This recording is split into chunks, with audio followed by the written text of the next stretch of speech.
Yau za mu yi bayani akan maudu'i abin da ya fi hypertension. Shin ko kun san me ake nufi da hypertension?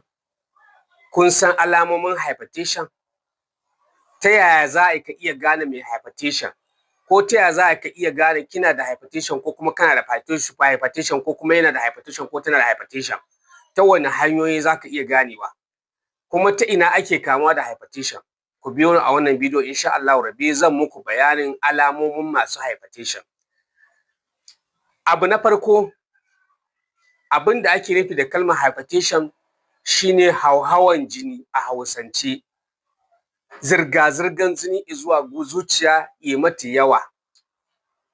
Hypertension ya kasu gidaje kamar guda 3 zuwa 4. Akwai primary hypertension, akwai secondary hypertension, akwai tertiary hypertension. Primary hypertension yana faruwa ne daga yawan mu'amala da shan gishiri. Yana kamuwa ga waɗanda suke da kan tun daga shekara 25 zuwa shekara 30.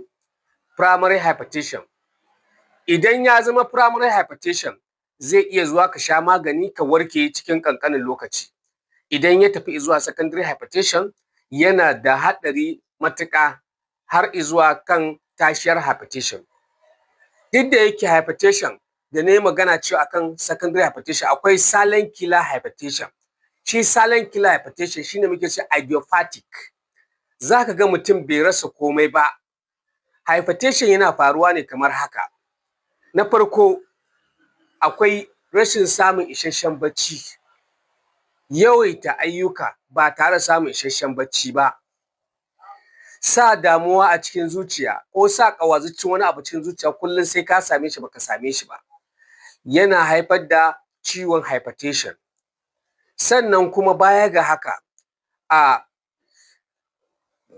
masu primary, secondary, tertiary hypertension waɗansu ne silent killer hypertension.